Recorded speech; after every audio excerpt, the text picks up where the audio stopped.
Performance management is one of those things that consultants and really successful people go on a lot about because a lot of how you perform, a lot of how you increase profits or change your business or be more resilient comes down to how you manage performance. And really, if you're not performance managing as part of your weekly or monthly cycle within a sales oriented business like real estate, then you're missing a number of different tricks that will drive your performance.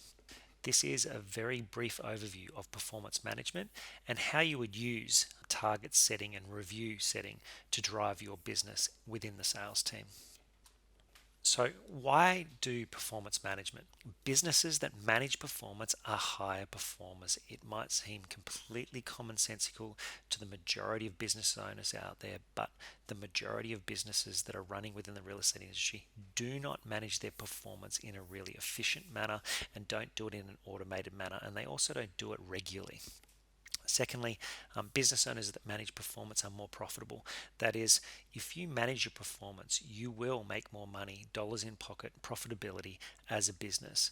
So you need to manage performance just purely for profits. Thirdly, business owners that manage performance are more resilient. That is, when the market changes, when there are different pressures or changes within your local area or within your business or within your staff, if you're managing performance on a regular basis, you will notice those changes and you will replicate the things that are driving good outcomes, and you will then head off things that are causing problems for your business. So as a whole, you won't have to wait 6 months to see you're in real trouble. You can see the performance management metrics that will drive end performance of your business or profitability before it has an impact, or at least head it off before it has a massive impact. Fourthly, business owners that manage performance are in control of their business. And that really comes back to the first three. So if you know what drives your business and you can measure it and you can review it and you can put practices in place that drive better outcomes, then you're in more control of your business. There are many reasons to do performance management, but there are four that are very salient within the real estate industry. Performance management really comes down to a couple of steps. First of all, understand the benefits. We went through four. What drives my business? Basically, define what it is that you want to measure and what is going to drive the outcomes for your business. So, in a sales team, it's things like how many sales did they make? Very simple, market share, but how many people do that on a monthly basis with their individual team members? Or how many calls are they making? How many leads are they converting? That ratio is really important. Your appraisal to list ratio, things like that. Set targets. What are the targets that are realistic that we need to set? Then measure them. Do you have a mechanism to measure those on a regular basis that doesn't take up too much time?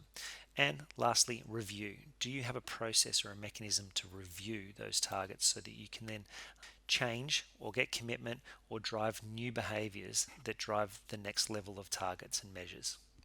So continuous improvement. Your goal setting. It should be specific, it should be measurable, it should be attainable, relevant, and time bound. That last one's really important. By this date, I will do these specific things. And then if you've got a measurable piece behind it, then you can hold that person or that team to account, which means you'll get better outcomes. If you don't set smart goals, you won't achieve in your business.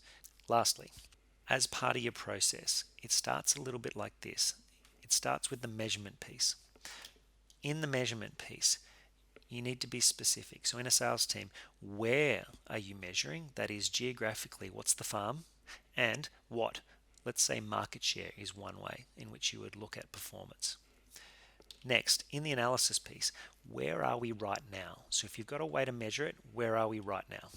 Now, this is an important piece, the dialogue. This is between you and your staff members who are executing that specific goal or measurement. So, is it realistic? Get commitment. Where should we be? Get commitment.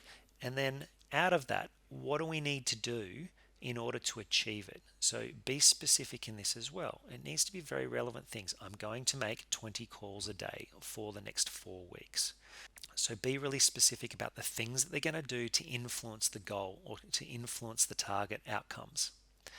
Lastly, they need to take action and execute it with support. So where they need support to do these things, where they need help, help them to do so, and be on them. daily, weekly, until it becomes a behavior that you can see just happens.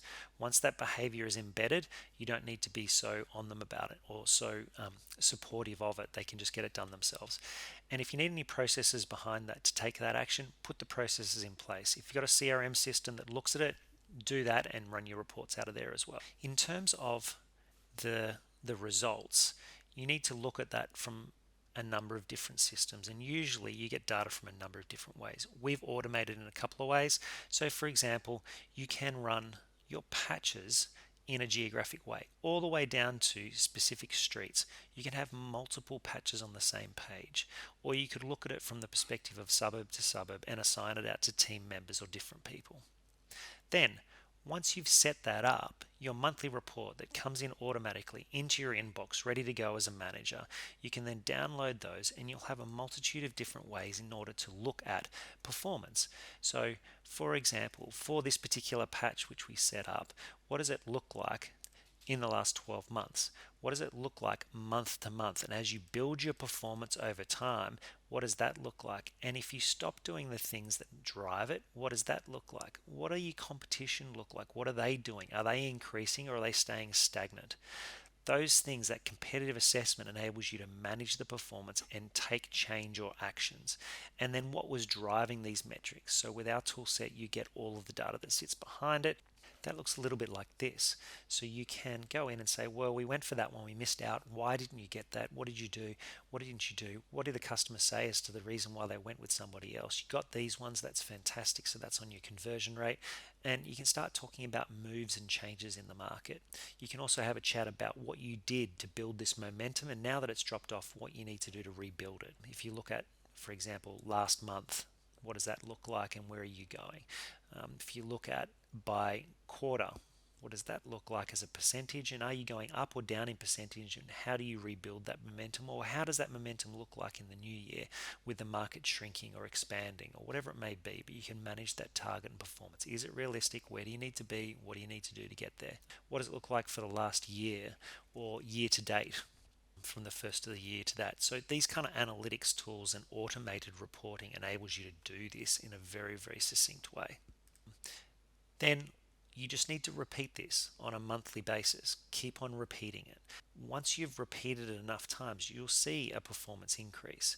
So what does that look like? We've included a template on what you might do for increasing performance and working with individual staff members. So you might turn around and say, this is my staff member. In the first month, we've done this 4 times.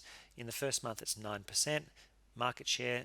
Second month, it's 10%. Last month, it's 11%. This is a very simple dashboard and communication tool for performance management. When you sit down with your staff member, with your sales agent, what are you doing? Where are we going? How are we doing it? How do we get there?